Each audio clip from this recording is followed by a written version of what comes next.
Assalamualaikum warahmatullahi wabarakatuh. Sebelumnya, terima kasih untuk Ibu Karina atas kunjungan selama sisa 5 kali ini. Kami dari kelompok 3, yang terdiri dari saya sendiri, Muhammad Firman Sulaiman, lalu ada Adria Chandra Mayen, kemudian ada Elis Masikan, lalu ada Afrizal Albani, dan terakhir ada Hakan Budatu. Kami dari kelompok 3 izin untuk mempresentasikan hasil laporan dari tugas besar kami pada matkul manajemen sosial media. Di awal kami sudah memberikan ide mengenai inovasi permen herbal yang berbahan daun saga untuk meredakan sariawan. Yang kami beri nama produknya adalah Saga Belau. Lanjut aja.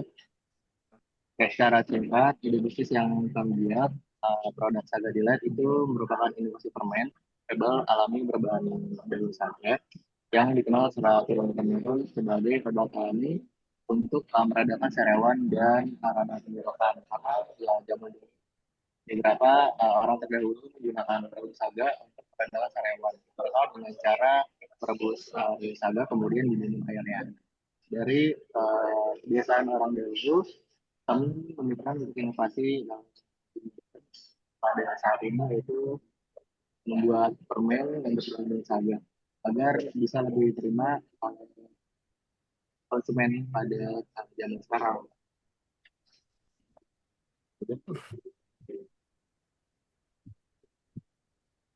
Boleh di next.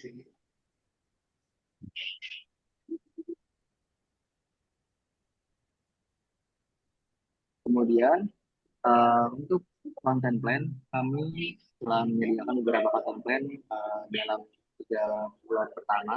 Untuk pada bulan Oktober, kita berinisiasi untuk membuat 3 konten.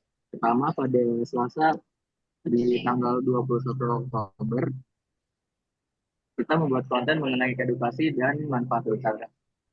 Konten itu bertujuan menunjukkan brand awareness dengan memperkenalkan manfaat wisata sebagai tumbuhan liar yang menyehatkan dan bermanfaat melalui pendekatan lingkungan yang sekaligus membangun identitas wisata. Lalu pada hari Senin tanggal 27 Oktober 2025 kita membuat konten mengenai edukasi juga dan cara mencegah sariawan.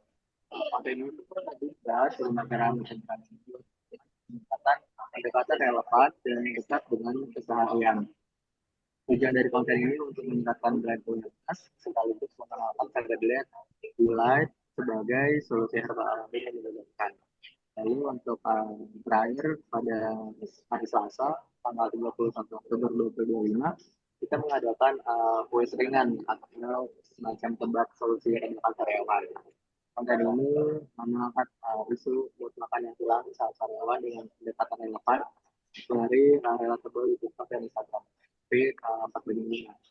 Tujuannya untuk meningkatkan brand awareness secara umum melalui pesan hilangkan sariawan, lepaskan beban, audiens diajak berinteraksi lewat pertanyaan dan kuis di kolom komentar sehingga konten rasa dekat dengan kehidupan sehari-hari dan mudah dieksekusi.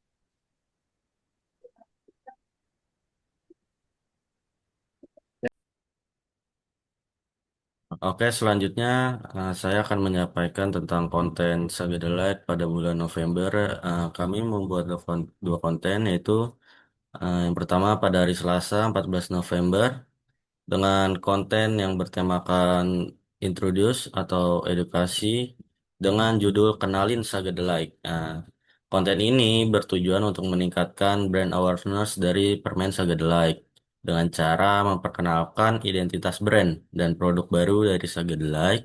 Dengan adanya pemberitahuan ini, Saga The Light ingin para calon customer mengetahui bahwa permen ini akan segera diproduksi dan dapat diperjualbelikan.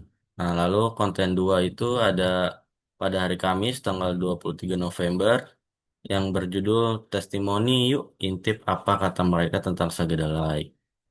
Jenis konten ini adalah testimoni dan konten ini bertujuan untuk meningkatkan brand awareness juga dari Sagedalai dan humanization dengan cara mendeskripsikan testimoni rasa dari permen Saga The Light untuk memastikan konsumen percaya dengan kualitas produk yang dimiliki oleh Saga The Light.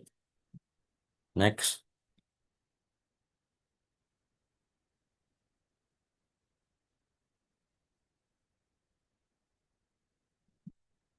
Nah, di bulan Desember sendiri kami sudah membuat 4 konten di mana pada tanggal 1 Desember itu kita menguploadnya di hari Rabu tentang jenis konten voting untuk varian Saga The Like.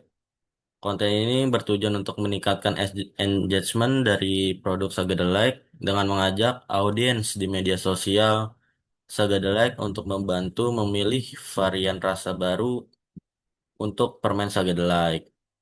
Konten ini memastikan audiens dari Saga The Like untuk memiliki keaktifan yang signifikan dalam insight media sosialnya.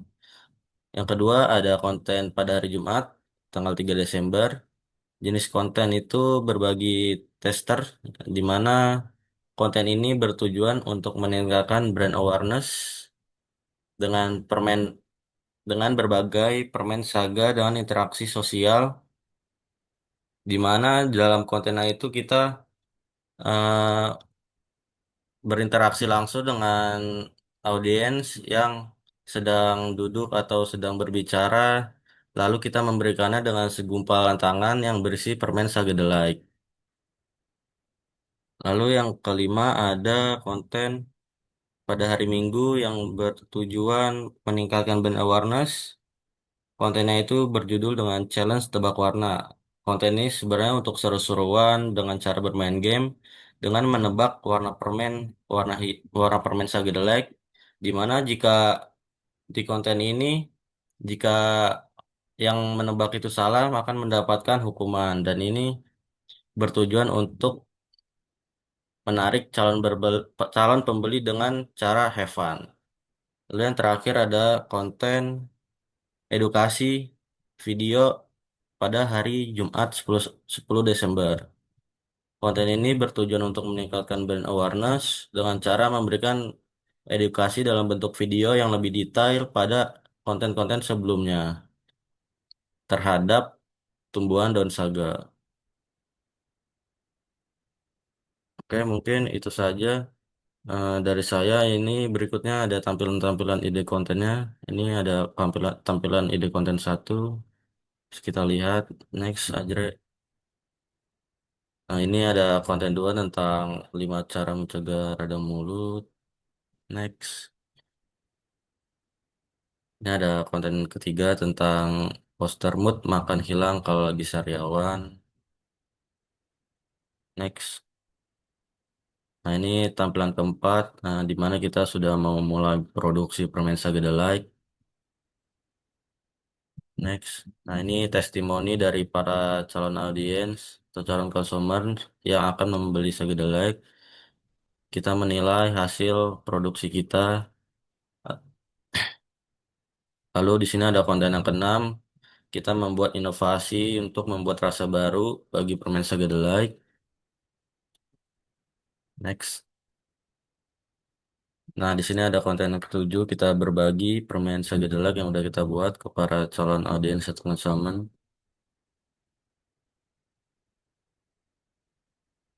Nah, di sini ada challenge tebak warna untuk memberikan pengalaman bahwa selain bantu meredakan sariawan juga bisa digunakan fun bareng temen nih. Next.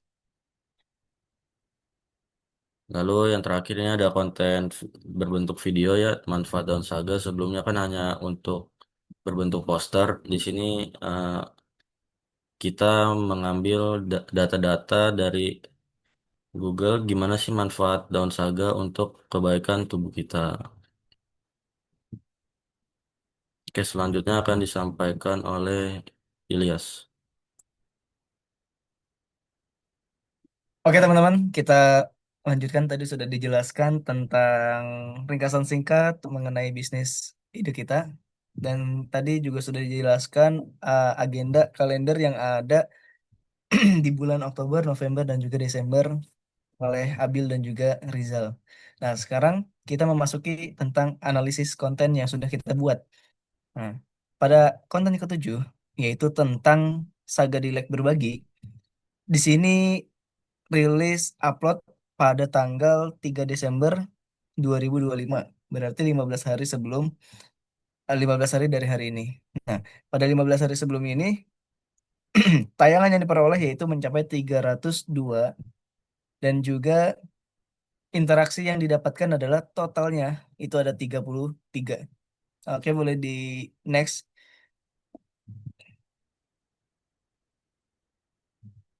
Bang Ajre boleh di next.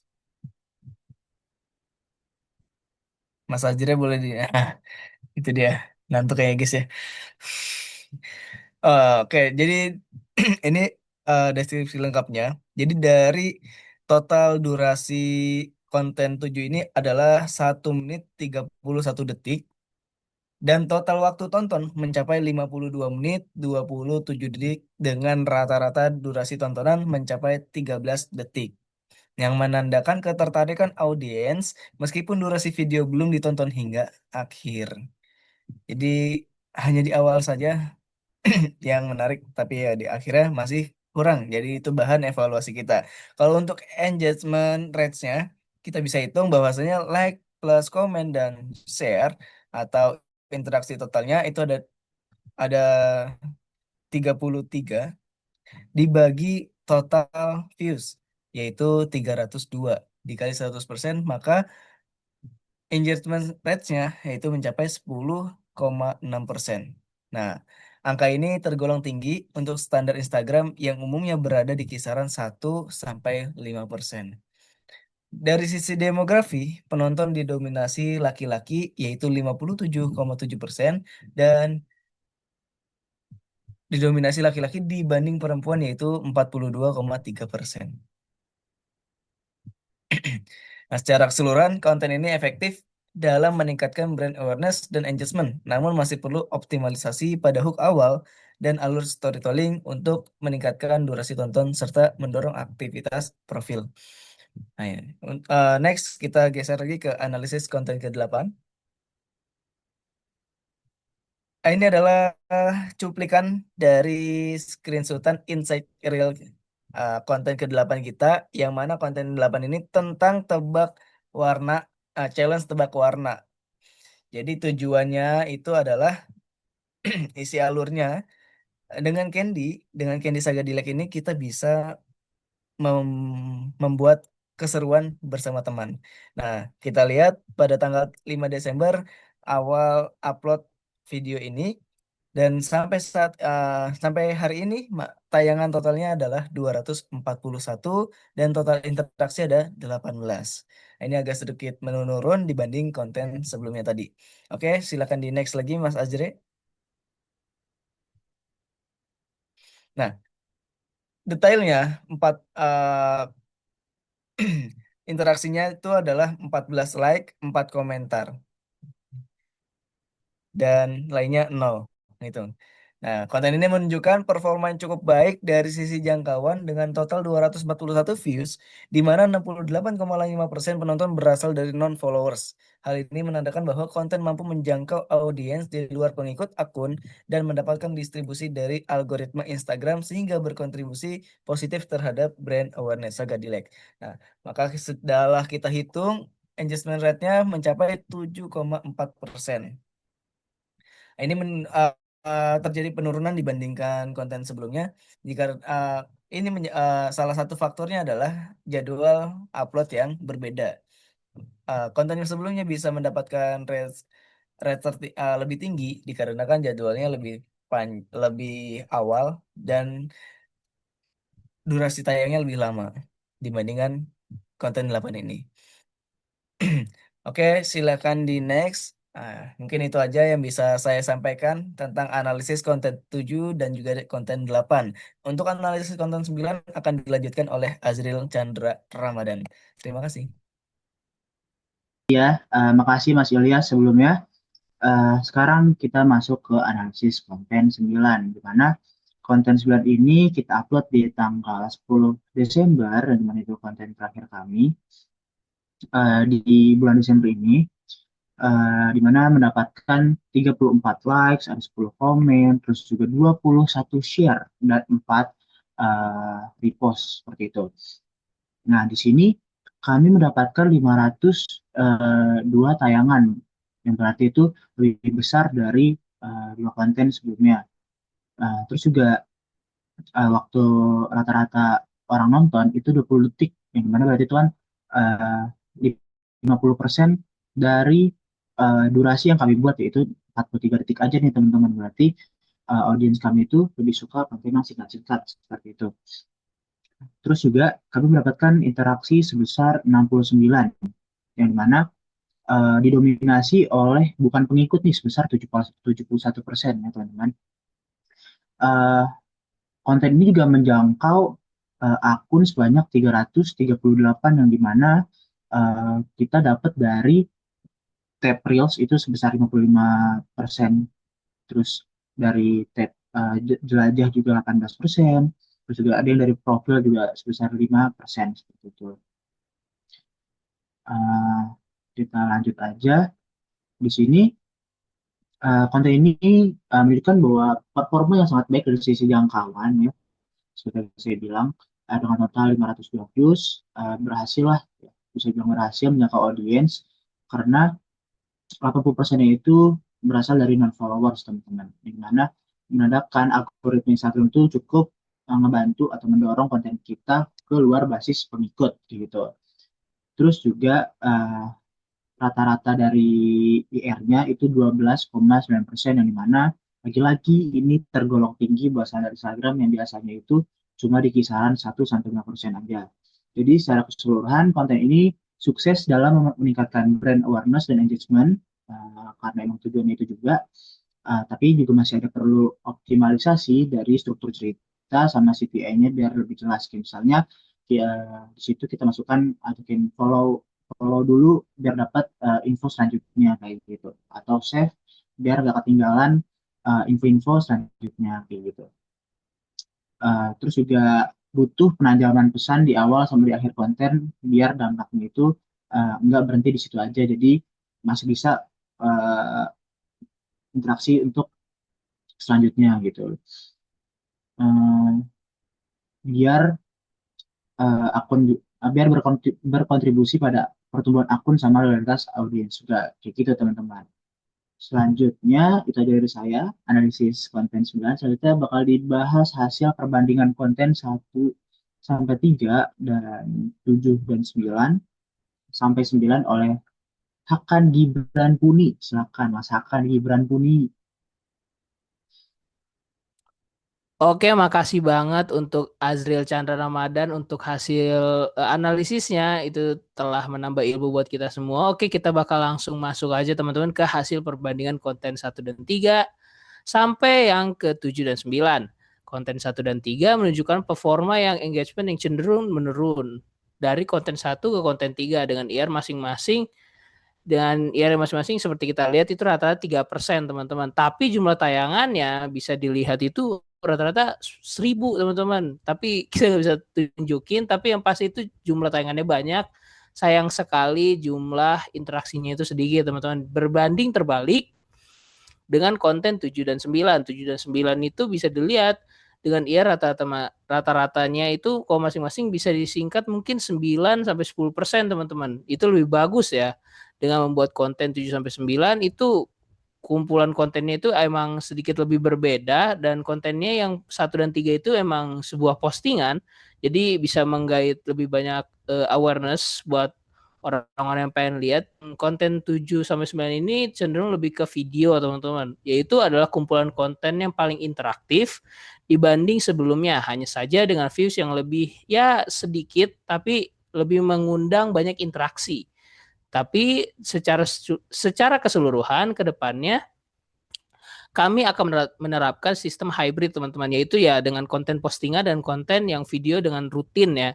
Yaitu dan formatnya itu ditunjukkan untuk memiliki potensi reach yang lebih tinggi lagi dengan konsistensi gaya komunikasi, CTA yang kuat serta evaluasi rutin pada hook dan durasi video. Diharapkan konten dengan mampu mencapai views tinggi sekaligus engagement yang optimal. Boleh dilanjut ya?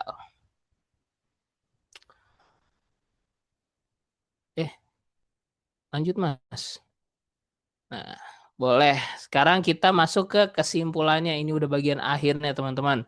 Dari kesimpulan yang kita dapat dari Saga Cookies ini, yaitu adalah dari strategi MMS-nya, saya lupa, itu adalah strategi konten media sosial Saga The Like ini sudah mampu membangun brand awareness dan mengenalkan produk sebagai permen herbal daun saga. Namun efektivitas masih belum merata di seluruh konten. Variasi konten seperti edukasi, storytelling, kuis, challenge, dan testimoni membantu membentuk identitas brand yang alami dan praktis. Tetapi belum semuanya berhasil mendorong teman-teman interaksi audiens secara konsisten. Hasil analisis menunjukkan bahwa konten interaktif cenderung menghasilkan engagement yang lebih tinggi dibandingkan konten yang interaktif. Cenderung menghasilkan engagement yang lebih tinggi. Sedangkan konten informatif memang menjangkau audiens yang lebih luas tapi minim interaksi. Hal ini menandakan perlunya perbaikan pada strategi penyampaian, penguatan hook, serta call to action agar jangkauan dan engagement dapat meningkat secara seimbang. Baik, itu yang bisa kami sampaikan, Ibu Karina. Kurang lebihnya, mohon maaf apabila ada salah kata. Terima kasih untuk ilmunya. Semoga bermanfaat untuk kita tim semua. Kami pamit. Assalamualaikum warahmatullahi wabarakatuh.